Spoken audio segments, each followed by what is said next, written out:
मेरा एक फार्मूला मैं लोगों को बताता हूँ कि कमो बेश दुनिया के अंदर ना 2 अरब मुसलमान हैं, ठीक है। 2 अरब का 1% जो बनता है ना, वो बनता है 2 करोड़, और आप 0.1% बनता है 20 लाख। तो आप वो पूरे जितने कुर्रा अर्जी पे मुसलमान हैं उसके 0.1% चुने गए।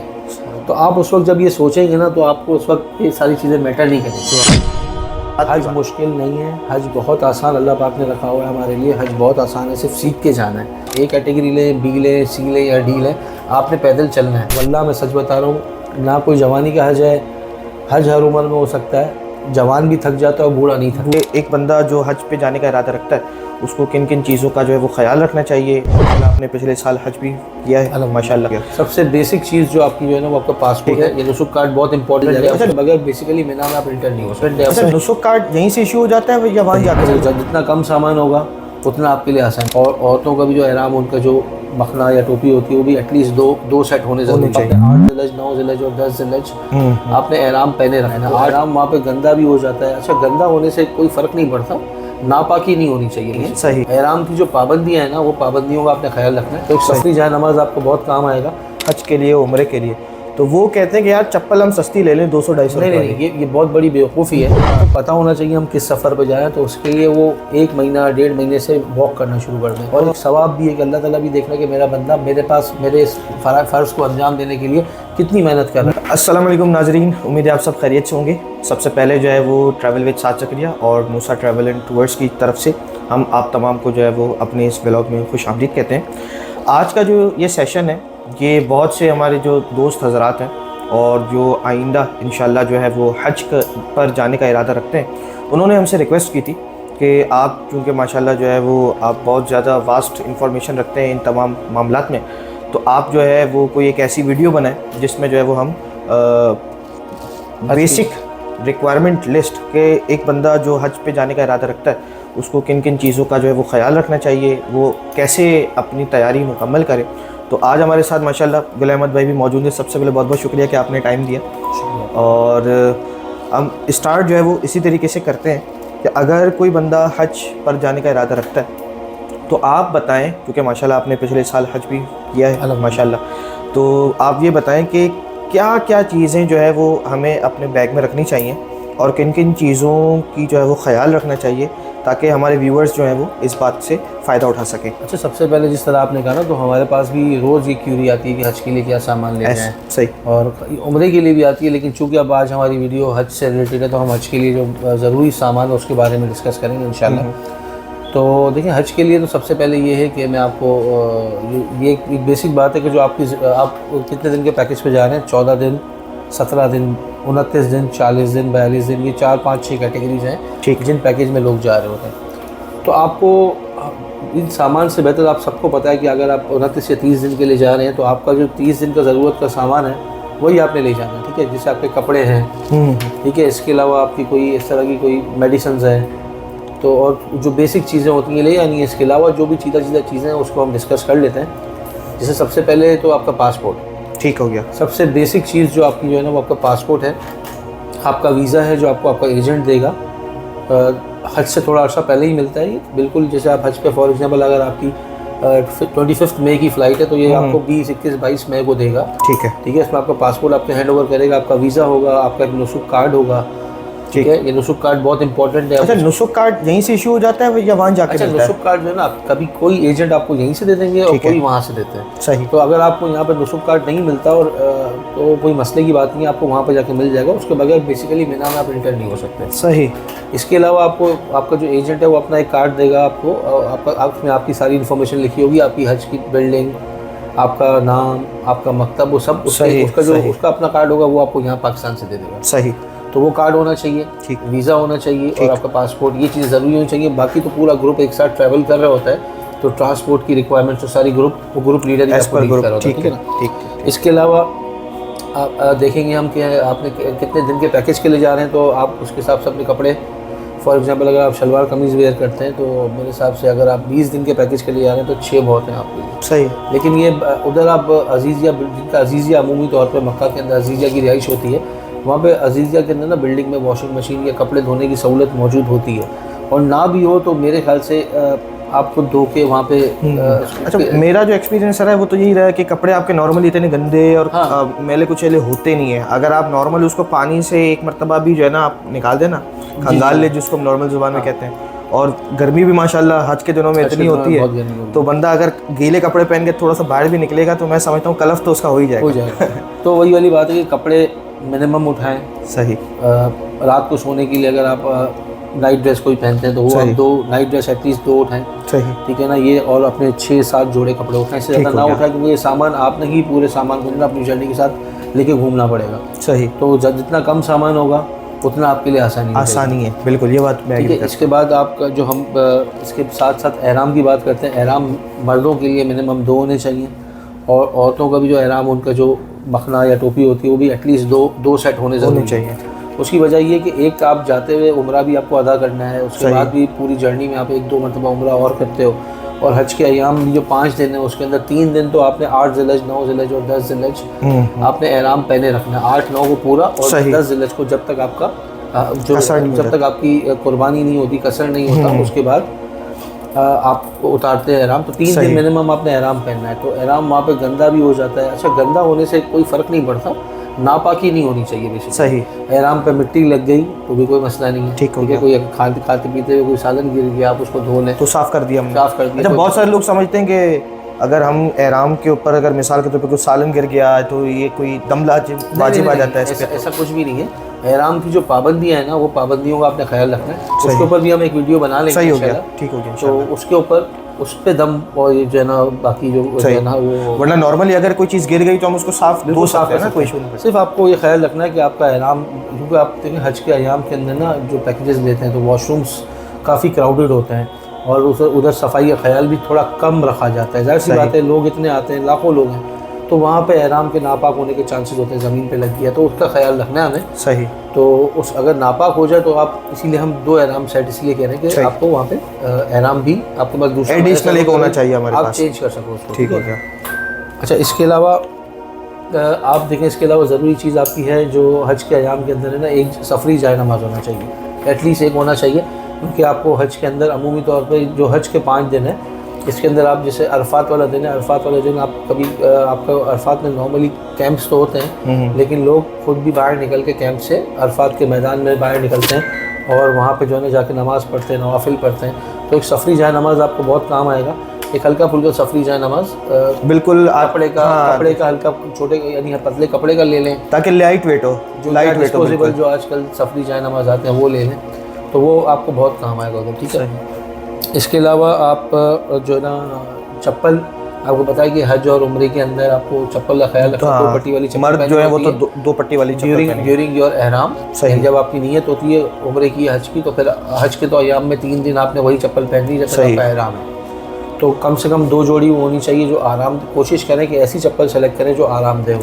इसके अंदर मैं एक चीज़ ऐड करना चाहूँगा कि जहाँ पे लोग लाखों रुपए लगा रहे हैं ना हज के लिए, उम्रे के लिए, तो वो कहते हैं कि यार चप्पल हम सस्ती ले लें 200-250 रुपये। नहीं, ये बहुत बड़ी बेवकूफ़ी है। हाँ, एग्जैक्टली। ये इतना आपको मैं बताऊं कि फॉर एग्जांपल बताऊं कि मैं लास्ट टाइम अल्हम्दुलिल्लाह एक कैटेगरी से गया था। सही। और अगर मैं गया था 12 दिन के पैकेज पर। 12 दिन की मैं अगर अपनी टोटल वॉक बताऊं ना तो ऑलमोस्ट 190 किलोमीटर हम लोग अल्हम्दुलिल्लाह 190 किलोमीटर, मतलब कराची से हैदराबाद तो क्या जी, हम इतना पैदल चले हैं 12 दिनों में। तो पैदल चलने का काम है हज, आप ए कैटेगरी लें, बी लें, सी लें या डी लें, आपने पैदल चलना है। सही। जो हज के फ़राइज़ जहाँ पे शामिल है ना वो आपने खुद करने, चाहे आपको जितनी भी सहूलियात मिल जाए, वो तो बात आपकी बिल्कुल सही है। तो फिर आपको चप्पल आरामदेह होनी चाहिए और कम से कम 2 जोड़ी होनी चाहिए। सही है। इसके अलावा एक जॉगर रख लें जो नॉर्मल वॉक के लिए कि आप जब अजीज़िया में या मदीना में तो जॉगर पहन लें, क्योंकि देखें पाँव चलने का काम बहुत ज़्यादा है वहाँ। तो आप जितना खर्चा हज पे कर रहे हैं तो उतना खर्चा आप अपनी हेल्थ के लिए भी करना चाहिए। फुटवेयर पे भी करना बहुत ज़रूरी है। लोग ये कहेंगे ये 2 पट्टी वाली जो चप्पल होती है, हवाई चप्पल, जिनको लगता है कि वो उनके लिए कंफर्टेबल है वो पहन लें, लेकिन मेरा तजर्बा ये रहा है कि आपको इसमें अच्छी कंफर्टेबल चप्पल लेनी चाहिए। सही है। ठीक है, ये बहुत ज़रूरी है। उसके बाद आपके पास एटलीस्ट एक अम्ब्रेला होनी चाहिए, एक सन ग्लासेस होने चाहिए। सही। मिनिमम एक सन ग्लासेस होने चाहिए। इस साल भी जो हज का टाइम पीरियड होगा वो भी गर्मी वाला ही होगा। आपके जो है ना जून के 5 या 6 जून को, 7 जून को, 5, 6, 7 में से किसी एक दिन आपका वकूफ़ अरफा होगा। तो गर्मी बहुत होती है, वहाँ की गर्मी बहुत शिद्दत वाली होती है। अच्छा, इस पर भी मेरा मशवरा होगा कि हम एक व्लॉग बनाएंगे अभी इसके अगले, उस पर भी हम ये करेंगे ना कि हज के डे 1 में क्या करना है, डे 2 में क्या करना है, डे 3 में क्या करना है, इसके बाद जो ये वाला सिलसिला भी इंशाल्लाह बना लेते हैं।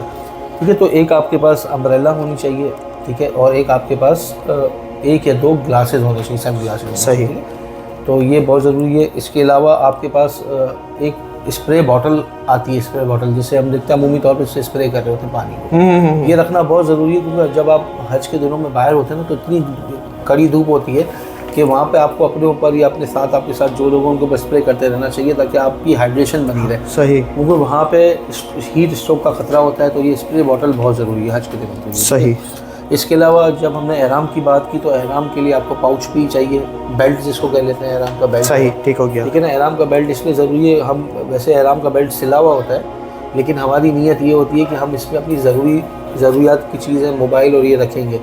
इसकी हमें ये नीयत नहीं करनी चाहिए कि हम उससे एहराम को रोक रहे हैं। सही, ठीक है, यहाँ पे नीयत का मामला है कि अगर हम ये पहन के इसको इस तरह पहनते हैं कि हमने एहराम को रोकने के लिए, तो वो एहराम का हिस्सा बन जाएगा, एहराम का हिस्सा बन जाएगा, तो ये गलत है। तो इसको हमने बेसिकली जो है ये नियत करके पहनना है कि हम अपने मोबाइल या कुछ ना कुछ आइटम्स हम इसके अंदर रखेंगे, चीज़ें इसमें रखेंगे। कहना चाहें तो जिस तरीके से बंदा जो है वो हज की इतनी बड़ी अमाउंट एक जमा करवा रहा है, तो ये छोटी छोटी चीज़ें हैं, लेकिन ये वहाँ जाके बहुत बड़ा इम्पैक्ट होता है। ये बहुत ज़रूरी है। सही, इसको इग्नोर नहीं करना चाहिए। अच्छा, बहुत सारे ट्रैवल एजेंट्स मैंने देखा है पिछले साल, जो हज ग्रुप्स हैं, वो लोग भी अम्ब्रेला और अपना वाटर बॉटल्स और ये चीज़ें देते हैं। तो आप देख लें, अगर आपका एजेंट आपको दे रहा है तो ठीक है, वरना आपने परचेज ज़रूर करनी है। ठीक हो गया। ठीक है, इसके अलावा आपके पास जो है ना काउंटर होना चाहिए, तस्बीह। ठीक है, काउंटर रख लें या कोई फिजिकल तस्बीह रख लें। ठीक है, इसके साथ आपके पास तवाफ़ की तस्बीह आती है 7 दानों वाली। ठीक है ना, वो बहुत ज़रूरी है। 5-6 आप रख लें, वो मिस हो जाती है, इधर उधर रह जाती है। सही। ठीक है, इसके अलावा आपके पास दुआ की किताबें होनी चाहिए। सही। अमूमी तौर पे आपको हज का जो आपका जो ऑपरेटर होगा ना, वो किताब देगा। सही। ये बहुत ज़रूरी है, क्योंकि आपको हज के बीच में दुआएं पढ़नी हैं, तवाफ़ के उम्रे के दरमियान। असल मकसद ही यही है ना, दुआएं। असल मकसद जाई नमाज़ें दुआएं करने, अल्लाह ताला की इबादत के लिए जा रहे हैं, तो उसके लिए सारी चीज़ें ज़रूरी है। ठीक है। अच्छा, इसके अलावा मर्द हजरात एक टोपी रख लें या 2 टोपियाँ रख लें। टोपी सिर्फ और सिर्फ उसके लिए कि जब आप एहराम की हालत में नहीं है। सही है। धूप बहुत ज़्यादा होती है, अमूमी तौर पे हम जाते हैं, उम्रा करते हैं, हलक करवा लेते हैं, तो सर नंगा रखने का मतलब है पूरे, अगर वो जो जिस तरह सूरज पड़ता है तो सारी स्किन जल जाती है। सही। तो टोपी होनी चाहिए आपके पास, एटलीस्ट 1 या 2 टोपियाँ मर्दों को रखनी चाहिए। ठीक है ना।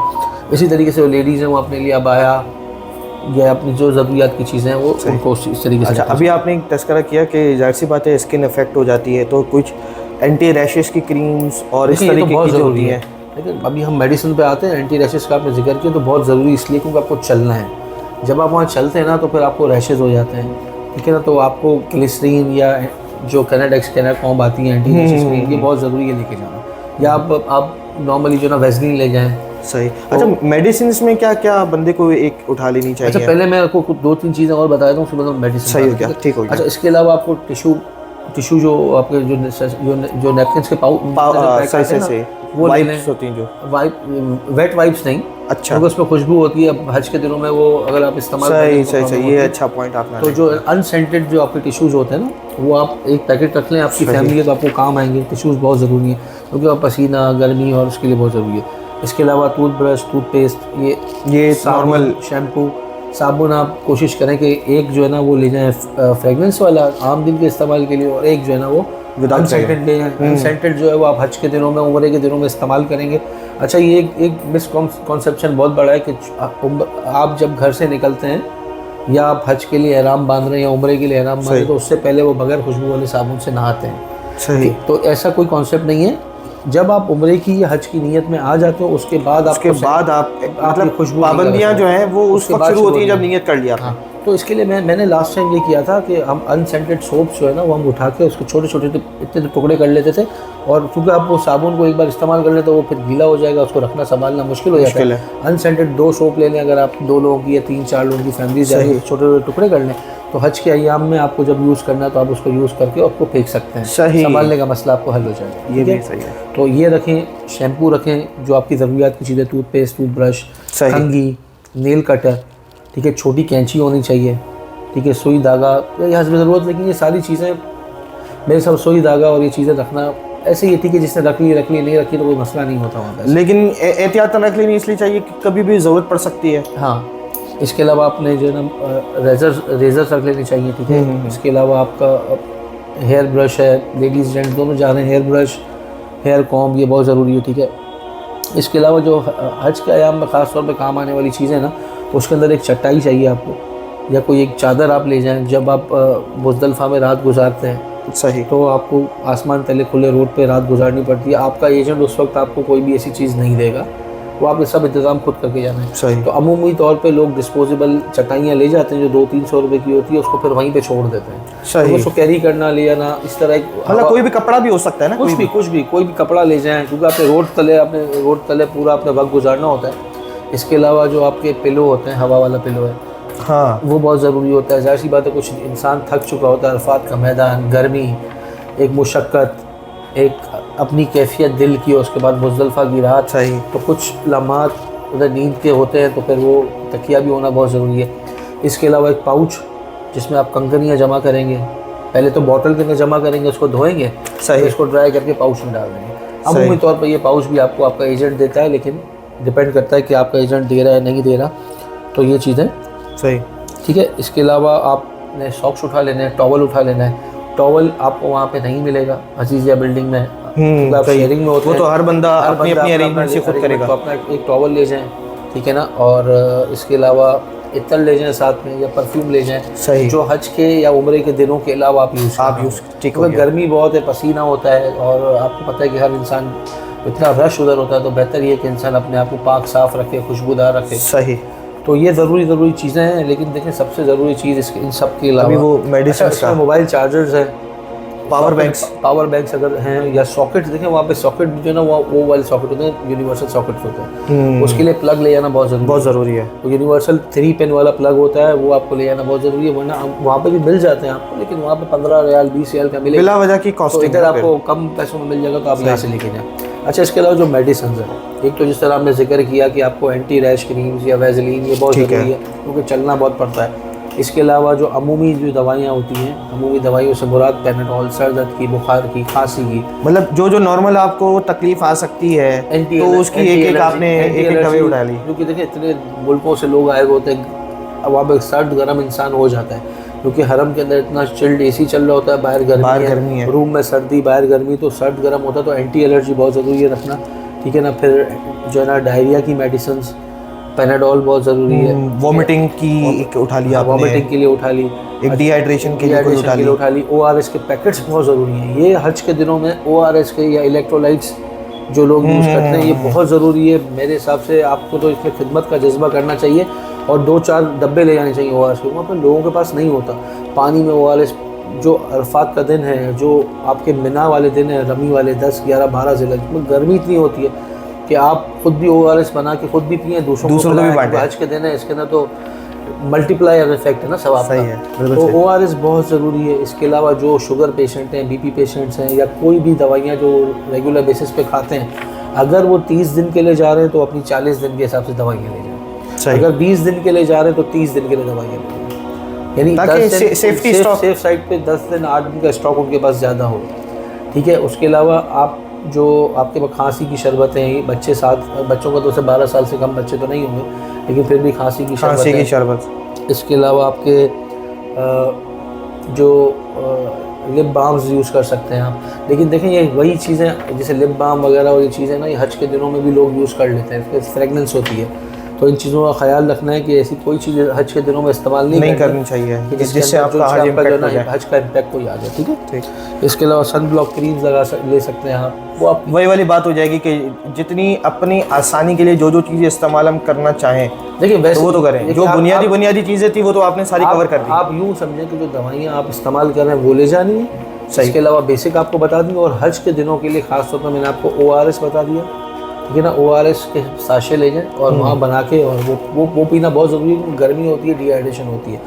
और लास्ट टाइम भी ऑलमोस्ट 48-50 डिग्री था, इस साल भी ऑलमोस्ट यही तकरीबन, तो ये इतना ही होगा। मौसम वही है, 10 दिन का फ़र्क है। तो ये सीधा चीज़ें थी जो हमने आपको बताई। इसके अलावा जो मेन फोकस करना है, हाँ, मैं इस पे है, ये तो फिजिकल चीज़ें थी ना, कि भाई ये जो हमने ये बताई। एक वो चीज़ें हैं कि जिसका ताल्लुक रूहानियत से, मिसाल के तौर पे भाई सब्र का दामन पकड़ के रखना है, हाँ और बर्दाश्त करना है, गुस्सा नहीं करना है, इस बारे में आप क्या कहेंगे व्यूअर्स को? इसको मैं बताता हूँ। उससे पहले जिस तरह मैंने बताया कि हज के सफ़र के अंदर चूँकि चलना बहुत पड़ता है, तो आप ये कोशिश करें। और इस पर मैं आपको बताऊँ, एक छोटी सी बात बताता हूँ। मुझे लगता है कि इसका शायद अल्लाह पाक ज़्यादा सवाब दे कि लोग हज को पूरी तैयारी करके, उनको पता होना चाहिए कि वो किस सफ़र पे जा रहे हैं। ठीक है ना, उनको कोई आम सफ़र नहीं है ना, सफ़र नहीं है ना, मतलब ये कोई टूर या ट्रैवल के लिए आप नहीं जा रहे हो, आप एक मकसद है उसको अचीव करने के लिए आप जा रहे हो। उनको पता होना चाहिए हम किस सफ़र पे जा रहे हैं। तो उसके लिए वो 1 महीना 1.5 महीने से वॉक करना शुरू कर दें। Very important. 1.5 महीना पहले आप रोज़ 1 किलोमीटर चलें, फिर आहिस्ते आहिस्ते हर वीकली, हर 4-5 दिन में आधा किलोमीटर बढ़ाते रहें। अच्छा, इसमें एक मेरा मशवरा दीजिएगा, क्योंकि अक्सर लोग मुझसे भी पूछते हैं ये कि जब वो नॉर्मल हज की अगर तैयारी कर रहे हैं और वो वॉकिंग शुरू करे, तो वो जॉगर्स में ही वॉकिंग शुरू करे या चप्पल के साथ? देखिए, ये आपकी अपनी मर्ज़ी है, लेकिन मैंने ये मुशाहिदा किया कि हज के दिनों में आपको ज़्यादा चलना पड़ता है, उसमें आप जॉगर्स ही पहन सकते हैं। तो जो चप्पल या जो चीज़ आप कंफर्टेबल आपको लग रही है ना, जो आप वहाँ पहनेंगे, सही, तो उसी से प्रैक्टिस करते हैं। मैं भी, हम लोग भी जो है ना वही चप्पलें पहन के वॉक करते थे। लोग देखते थे कि यार ये कैसे नमूने लोग हैं जो जॉगर के बगैर इस तरह वॉकिंग कर रहे हैं, लेकिन हमारा मकसद कुछ और था। सही। तो मकसद अचीव करने के लिए मैं यही रेकमेंड करूँगा कि आप 1 महीना 1.5 महीना पहले से वॉक करना शुरू कर दें।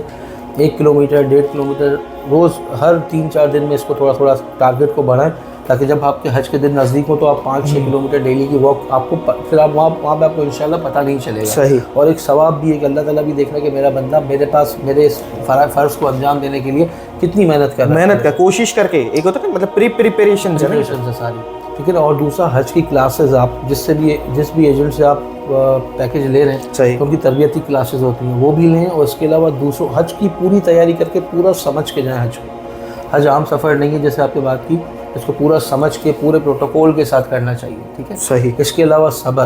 देखिए, वहाँ पे एक तो गर्मी बहुत है, फिर चलना ज़्यादा पड़ता है। इंसान की फितरत है कि उसके ऊपर जब इस तरह का फिजिकल प्रेशर आता है ना तो उसकी मेंटल कैपेबिलिटी ज़ीरो हो जाती है, सोचने समझने की सलाहियत। तो वहाँ पे भी ऐसा होता है, लेकिन ये बहुत, इसको इंसान खुद कंट्रोल कर सकता है। क्योंकि इंसान को चिड़चिड़ा भी होता है, जब चलता है, जाहिर सी बात है, थकता है, तो आपको सब्र का दामन नहीं छोड़ना। हज कोई मुश्किल नहीं है। लोग कहते हैं कि जवानी का हज है, लोग कहते हैं कि हज मुश्किल है। मैं वल्लाह मैं सच बता रहा हूँ, ना कोई जवानी का हज है। हज हर उम्र में हो सकता है, जवान भी थक जाता है और बूढ़ा नहीं थकता। ठीक है, ये बेसिकली जज्बात की बात है, ये जज्बात। हज मुश्किल नहीं है, हज बहुत आसान अल्लाह पाक ने रखा हुआ है हमारे लिए। हज बहुत आसान है, सिर्फ सीख के जाना है। ठीक है ना, हज के अंदर सीख के जाना और तैयारी करके जाना, वरना वन शॉट अगर सामने से कोई चीज़ आ गई तो फिर तो जब बिल्कुल अननोन होगी तो थोड़ी सी मुश्किल लगेगी ना। सही, हज कोई मुश्किल नहीं है। ठीक है, हज बहुत आसान है और इसकी तैयारी करनी है हमने पूरी। और इसके लिए हमने अपने आप को भी तब्दील करना है कि अपने मिजाज को, वहाँ पे गुस्सा आ रहा है, चलने कुछ भी है। अच्छा, एक बात बताएं, एक सवाल है नॉर्मल मेरे जहन में भी इस वक्त अचानक आया है कि जाहिर सी बात है, अब बेशक आपने सारी तैयारियां कर ली, लेकिन कुछ ना कुछ तो ऐसा होता होगा ना कि कोई ऐसी चीज़ आपके सामने आ गई कि वो आपको मजबूर करी कि अब तो गुस्सा करना ही पड़ेगा। अच्छा, तो उस कैफियत में बंदा क्या करे? देखिए, ये तो अब मिसाल के तौर पे रश है, कुछ धक्का लग गया किसी को, या 10 बोतलें बट रही थी, आपका नंबर 11वां था, 12वां था, तो सबको बोतलें, पानी की बोतल मिल गई, आपको नहीं मिली, और आपको प्यास भी लगी है। अच्छा, देखिए, इधर सारा का सारा मामला ना, सारा सब्र आपको हर जगह पे करना है। हज के सफ़र में ना इस तरह की तकालीफ आ जाती है। सही, ठीक है, अमूमी तौर पे आ जाती है, क्योंकि देखिए लाखों लोग हैं, मिनिमम 25-26 लोग वहाँ पे हज कर रहे होते हैं, उनके इंतज़ामात, ये सारी चीज़ें आप देखेंगे। अब आप ये, जब भी आपको ऐसा कोई ख्याल है ना, तो आप सिर्फ ये सोचिएगा, मेरा एक फार्मूला मैं लोगों को बताता हूँ कि कमो बेश दुनिया के अंदर ना 2 अरब मुसलमान हैं। ठीक है, 2 अरब का 1% जो बनता है ना, वो बनता है 2 करोड़, और 0.1% बनता है 20 लाख। तो आप वो पूरे जितने कुर्रा अर्ज़ी पे मुसलमान हैं, उसके 0.1% चुने गए।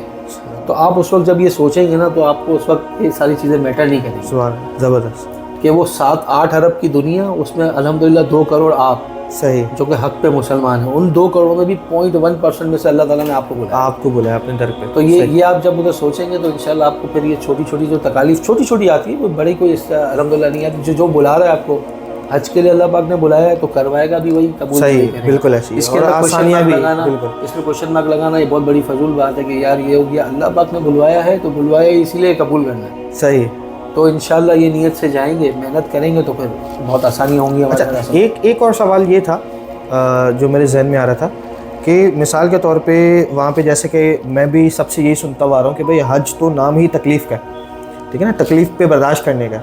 अब जितनी ज़्यादा तकलीफ़ें उसको बर्दाश्त करने की इतनी ज़्यादा मुशक्क़त, तो जितनी ज़्यादा तकालीफ आप बर्दाश्त करेंगे तो उसका अजर भी उतना ज़्यादा ही है। अजर है, लेकिन ये देखिए मैं आपको बताऊँगा कि इतनी तकालीफ की बात जो कर रहे हैं ना, इतनी तकालीफ नहीं होती है। मैंने 70+ ईयर्स के पिछले साल लोगों को इस गर्मी में देखा, माशाल्लाह वो इतना हमसे ज़्यादा अच्छा हज परफॉर्म करके आया। सही। हज तकालीफ का नाम नहीं है, यानी लोगों को हज से दूर करना, डीमोटिवेट करना, ये फ़िक्रा शायद इसीलिए बनाया गया। सही। हज तकालीफ का बिल्कुल नाम नहीं है, हज एक फ़र्ज़ है। भाई देखिए नमाज़ पढ़ने में भी लोगों को तकलीफ़ होती है ना, ठीक है ना वो, और ये फ़र्ज़ इबादत, हज भी एक फ़र्ज़ इबादत है साहिब इस्तात के ऊपर। तो हज मुश्किल नहीं है, हज तकालीफ बेसिकली हमने अपनी आदतें ऐसी रखी नहीं है जिसकी वजह से हमें हज मुश्किल लग जाता है। हमारी चलने की आदत नहीं है, हमारी सब्र की आदत नहीं, बर्दाश्त करने की आदत नहीं। जैसे एहराम पहना हुआ था लोगों ने, एहराम पहनने की आदत नहीं है ना हमें, तो एहराम हमें लगता है कि यार कोई अलग सी चीज़ हमने पहनी है, उसका एक बोझ लग रहा होता है। सही सही। लेकिन जब इंसान वहाँ पहुँचता है तो वहाँ ऐसी कोई मुशक्क़त नहीं। हज में इम्तिहानात आ जाते हैं, इसको इस तरह कह लें। सही सही, मुशक्क़त के बजाय हम इम्तिहान का नाम लें। इम्तिहानात आ जाते हैं, लेकिन वो इम्तिहान भी अल्लाह ताला की तरफ से होते हैं, वो खुद ही आपको उसमें से निकाल देता है। वहाँ पे बस आपने सब्र करना है और चलते रहना है, जो उस वक्त की ज़रूरत है वो करते रहना है। आप उधर देखें ना, अब जिस तरह का 23 जब किसी ने डी कैटेगरी का, अब कैटेगरी के ऊपर भी एक प्रोग्राम हम कर लेते ताकि लोगों को पता चले। सही। आप फॉर एग्जांपल डी कैटेगरी में बिल्कुल बेसिक हज पे गए, तो वहाँ पे 400 लोग, 500 लोग एक खेमे के अंदर होते हैं। तो वहाँ बिस्तर भी मैट्रेस ऐसे होते हैं कि आपको किसी को निकलना है बाहर वॉशरूम जाना, तो एक को दूसरे के ऊपर से जंप लगा के जाना पड़ता है। सही। तो ये सारी चीज़ें, ये जब आप, ये सारी चीज़ें हैं 5 दिनों की, हज के 5 दिन। सही। उनमें से पहला जो दिन है ना 8 ज़िलहज का, जिसमें एहराम पहना, उसमें सिर्फ नमाज़ें पढ़नी है आपने। सही। मैं आपको इसको प्रोसेस बता देना, हज के अंदर लोग जो बोलते हैं ना मुशक्क़त, मैं आपको समझाता हूँ, कोई मुशक्क़त नहीं। सही। अच्छा, ये 4 दिन के बाद जब आप वापस पाकिस्तान आ जाते हैं, फिर आपको 4-5 दिन अपने याद आते हैं कि यार कैसा मज़ा था, वो अलग ही समा था। तो ये वो उसको कराची आके फिर याद करें कि यार मैं ऐसा करता, तो इससे बेहतर पहले जाने से पहले ही उधर के लिए तैयारी करें और वो उसको यादगार बनाएं। सही। और अल्लाह का कुर्ब हासिल करें, ज़्यादा वक्त आप इबादत के अंदर करें।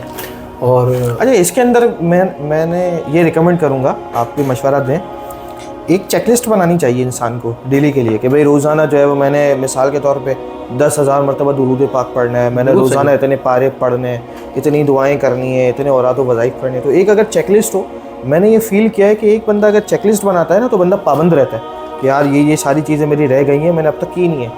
तो उस बंदे को जो है ना फ़िक्र रहती है। अगर चेकलिस्ट नहीं होगी ना, तो जहन है वो मशगूल हो गया किसी एक तरफ, तो वो जहन से चीज़ें निकल भी जाए बहुत सारी। बिल्कुल सही बात है आपकी, चेकलिस्ट होना बहुत ज़रूरी है। सबसे पहले 5 नमाजें और फिर तहज्जुद, उसके इसके अलावा नवाफिल, ठीक है। उसके अलावा आपके दुरूद शरीफ का इन हज के दिनों में, तो देखें ना जो हज के 10 ज़िलहज के दिन है, इसमें तो कहा गया है कि इसके अंदर तो एक नेकी मल्टीप्लाई बाय 100 टाइम्स है।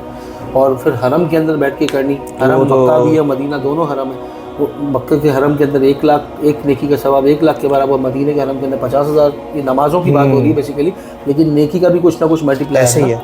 तो उन दिनों में उस जगह पे नेकी करना, उस जगह पे मतलब 1 लाख भी मल्टीप्लाई हो रहे हैं और फिर मल्टीप्लाई बाय 10 दोबारा हो रहा है। हाँ, अब ये सोचें कि उन जगहों पे और आप उस वक्त कोई दुरूद शरीफ पढ़ रहे, तो उसकी मकबूलियत आप सब, यानी कि आप डाउट ही नहीं होना चाहिए ना, ऐसे डाउटलेस है। आप चेकलिस्ट बनाएं, उन चेकलिस्ट के हिसाब से रोज़ अपने आप को पाबंद करें, और ये कोशिश करें कि आपका जो पैकेज चाहे 10 दिन का हो, चाहे 40 दिन का हो, चाहे ए कैटेगरी ले रहे हैं, चाहे डी कैटेगरी ले रहे हैं, सही, ये 10 दिन ऐसे हों कि उससे पहले आपने ना गुजारा हो, अल्लाह ताला के करीब इतना हो जाए कि आप जब वापस आएँ तो जैसे आप गए थे ना वैसे ना, वैसे तब्दील हो जाए, पॉजिटिव एस्पेक्ट में तब्दील हो जाए।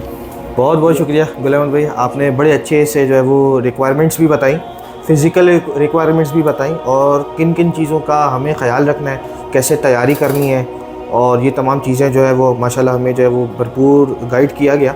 और उम्मीद करते हैं कि आगे भी जो है वो आप इसी तरीके से हमारे सेशंस देखते रहेंगे। अगले सेशंस में हम इंशाल्लाह मकतब A, B, C, D में क्या डिफरेंस होता है उसको भी एलैबोरेट करेंगे, और एक और सेशन भी हम करेंगे, उसमें हम ये भी बताएंगे लोगों को कि डे 1 में हमें क्या करना है, डे 2 में क्या करना है, डे 3 में क्या करना है, और क्या क्या मामला आगे होते हैं, वो बताएंगे। Thank you so much.